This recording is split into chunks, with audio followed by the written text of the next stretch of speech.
प्रहलाद की कथा। विष्णु पुराण में भक्त प्रहलाद की कथा का उल्लेख है। प्रहलाद भगवान विष्णु के अनन्य भक्तों में से एक थे और इनकी कहानी अत्यंत रोचक और बच्चों के लिए प्रेरणादायक है। महर्षि कश्यप की पत्नी दक्ष पुत्री दिति के गर्भ से दो महान पराक्रमी बालकों का जन्म हुआ। इनमें से बड़े का नाम हिरण्यकश्यप और छोटी का नाम हिरण्याक्ष था। दोनों भाइयों में बड़ी प्रीति थी। दोनों ही महाबलशाली, अमित पराक्रमी और आत्मबल संपन्न थे। दोनों भाइयों ने युद्ध में देवताओं को पराजित करके स्वर्ग पर अधिकार कर लिया।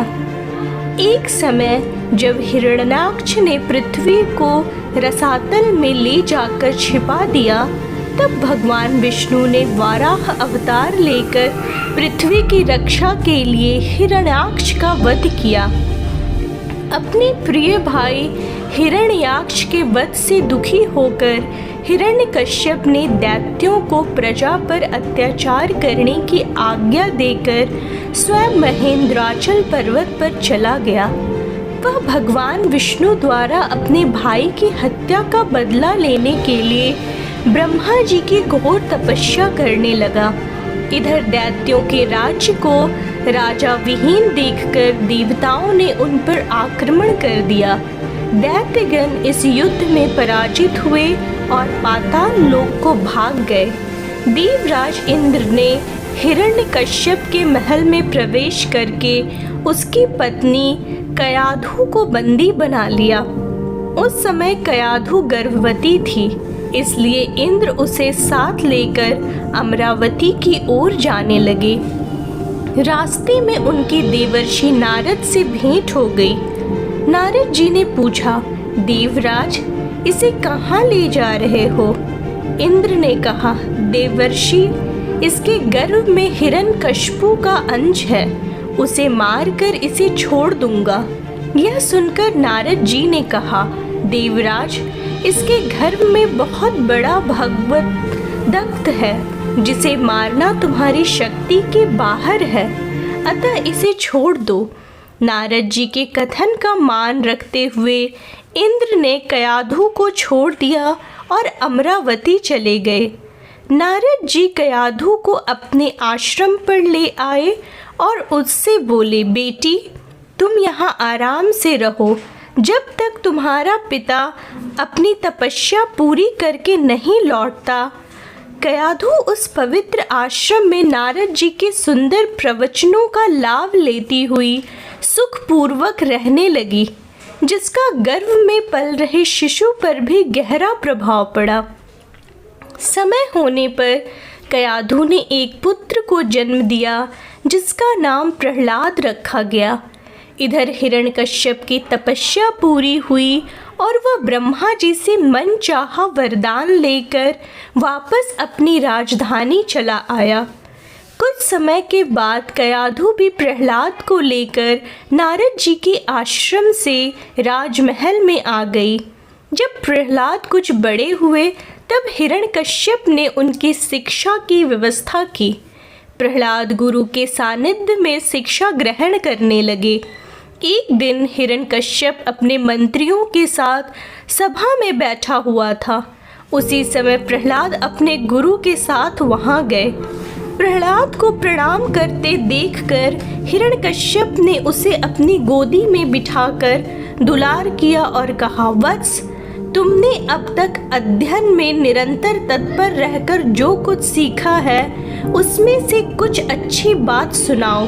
तब प्रहलाद बोले, पिताजी, मैंने अब तक जो कुछ सीखा है उसका सारांश आपको सुनाता हूँ। जो आदि, मध्य और अंत से रहित, अजन्मा, वृद्धि, क्षय से शून्य और अच्युत है, समस्त कारणों के कारण तथा जगत की स्थिति और अंतरकर्ता, उन श्री हरि को मैं प्रणाम करता हूँ। यह सुनकर दैत्यराज हिरण्यकश्यप के नेत्र क्रोध से लाल हो उठे। उसने कांपते हुए होठों से प्रहलाद के गुरु से कहा, अरे दुर्बुद्धि ब्राह्मण, यह क्या? तूने मेरी अवज्ञा करके इस बालक को मेरे परम शत्रु की स्तुति से युक्त शिक्षा कैसे दी? गुरुजी ने कहा, दैत्यराज, आपको क्रोध के वशीभूत नहीं होना चाहिए। आपका पुत्र मेरी सिखाई हुई बात नहीं कर रहा है। हिरण्यकश्यप बोला, बेटा प्रहलाद, बताओ तुमको यह शिक्षा किसने दी है? तुम्हारे गुरुजी कहते हैं कि मैंने तो इसे ऐसा उपदेश दिया ही नहीं है। प्रहलाद बोले, पिताजी, हृदय में स्थित भगवान विष्णु ही तो संपूर्ण जगत के उपदेशक हैं। उनको छोड़कर और कौन किसी को कुछ सिखा सकता है? हिरण्यकश्यप बोला, अरे मूर्ख, जिस विष्णु की तो स्तुति कर रहा है वह मेरे सामने कौन है? मेरे रहते हुए और कौन परमेश्वर कहाँ जा सकता है? फिर भी तो मौत के मुख में जाने की इच्छा से बार बार ऐसा बक रहा है। ऐसा कहकर हिरण्यकश्यप ने प्रहलाद को अनेकों प्रकार से समझाया, पर प्रहलाद के मन से श्री हरि के प्रति भक्ति और श्रद्धा भाव को कम नहीं कर पाया। तब अत्यंत क्रोधी होकर हिरण्यकश्यप ने अपने सेवकों से कहा, अरे यह बड़ा दुरात्मा है, इसको मार डालो। अब इसके जीने से कोई लाभ नहीं है, क्योंकि यह शत्रु प्रेमी तो अपने कुल का ही नाश करने वाला हो गया है। हिरण्यकश्यप की आज्ञा पाकर उसके सैनिकों ने प्रहलाद को अनेकों प्रकार से मारने की चेष्टा की, पर उनके सभी प्रयास श्री हरि की कृपा से असफल हो जाते थे। उन सैनिकों ने प्रहलाद पर अनेक प्रकार के अस्त्र शस्त्रों से आघात किए, पर प्रहलाद को कुछ नहीं हुआ। उन्होंने प्रहलाद के हाथ पैर बांधकर समुद्र में डाल दिया, पर प्रहलाद फिर भी बच गया।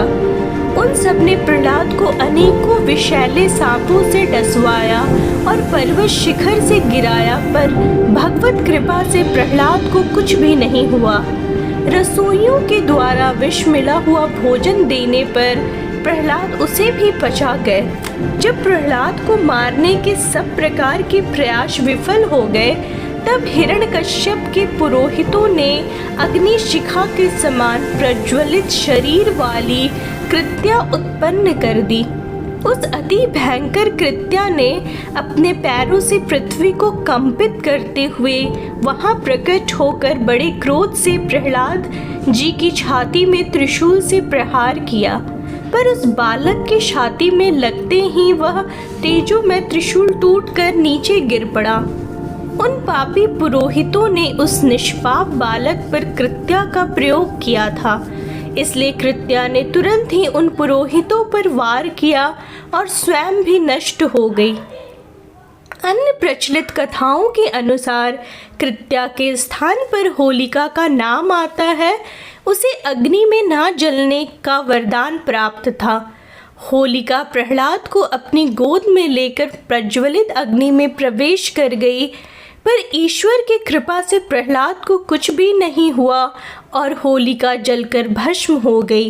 हिरण्यकश्यप के दूतों ने उसे जब यह समाचार सुनाया तो वह अत्यंत क्षुब्ध हुआ और उसने प्रहलाद को अपनी सभा में बुलवाया। हिरण्यकश्यप ने प्रहलाद से कहा, रे दुष्ट, जिसके बल पर तू ऐसी बहकी बहकी बातें करता है, तेरा वह ईश्वर कहाँ है? वह यदि सर्वत्र है तो मुझे इस खंबे में क्यों नहीं दिखाई देता? तब प्रहलाद ने कहा, मुझे तो वो प्रभु खंबे में भी दिखाई दे रहे हैं। यह सुनकर हिरण्यकश्यप क्रोध के मारे स्वयं को संभाल नहीं सका और हाथ में तलवार लेकर सिंहासन से कूद पड़ा और बड़े जोर से उस खंबे में एक घूंसा मारा। उसी समय उस खंबे से बड़ा भयंकर शब्द हुआ और उस खंबे को तोड़कर एक विचित्र प्राणी बाहर निकलने लगा, जिसका आधा शरीर सिंह का और आधा शरीर मनुष्य का था। यह भगवान श्री हरि का नरसिंह अवतार था। उनका रूप बड़ा भयंकर था। उनकी तपाए हुए सोने के समान पीली पीली आंखें थी। उनकी दाढ़ी बड़ी विकराल थी और वे भयंकर शब्दों से गर्जन कर रहे थे। उनके निकट जाने का साहस किसी में नहीं हो रहा था। यह देखकर हिरण्यकश्यप सिंहनाद करता हुआ हाथ में गदा लेकर नरसिंह भगवान पर टूट पड़ा। तब भगवान भी हिरण्यकश्यप के साथ कुछ देर तक युद्ध लीला करते रहे और अंत में उसे झपट कर दबोच लिया और उसे सभा के दरवाजे पर ले जाकर अपनी जांघों पर गिरा लिया और खेल ही खेल में अपनी नखों से उसकी छाती को फाड़कर उसे पृथ्वी पर पटक दिया। फिर वहां उपस्थित अन्य असुरों और दैत्यों को खदेड़ खदेड़ कर मार डाला। उनका क्रोध बढ़ता ही जा रहा था।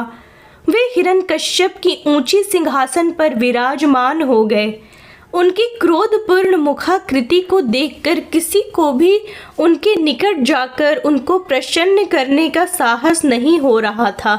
हिरण्यकश्यप की मृत्यु का समाचार सुनकर उस सभा में ब्रह्मा, इंद्र, शंकर, सभी देवगण, ऋषि, मुनि, सिद्ध, नाग, गंधर्व आदि पहुँचे और थोड़ी दूरी पर स्थित होकर सभी ने अंजलि बांधकर भगवान की अलग अलग से स्तुति की, पर भगवान नरसिंह का क्रोध शांत नहीं हुआ।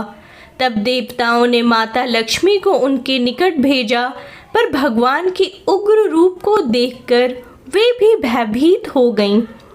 तब ब्रह्मा जी ने प्रहलाद से कहा, बेटा, तुम्हारे पिता पर ही तो भगवान क्रुद्ध हुए थे, अब तुम्हारी जाकर उनको शांत करो। तब प्रहलाद भगवान के समीप जाकर हाथ जोड़कर साष्टांग भूमि पर लेट गए और उनकी स्तुति करने लगे।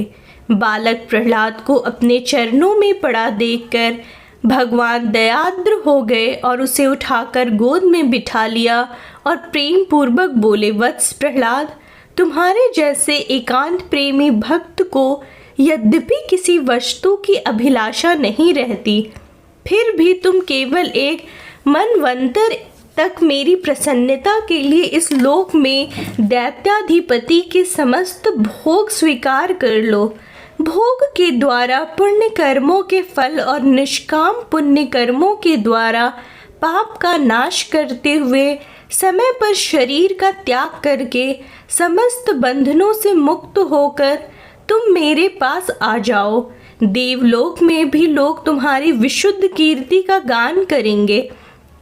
यह कहकर भगवान नरसिंह वहीं अंतर ध्यान हो गए।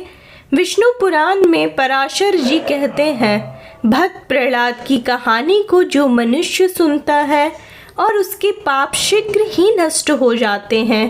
पूर्णिमा, अमावस्या, अष्टमी और द्वादशी को इसे पढ़ने से मनुष्य को गोदान का फल मिलता है। जिस प्रकार भगवान ने प्रहलाद जी की सभी आपत्तियों से रक्षा की थी, उसी प्रकार वे सर्वदा उसकी भी रक्षा करते हैं जो उनका चरित्र सुनता है।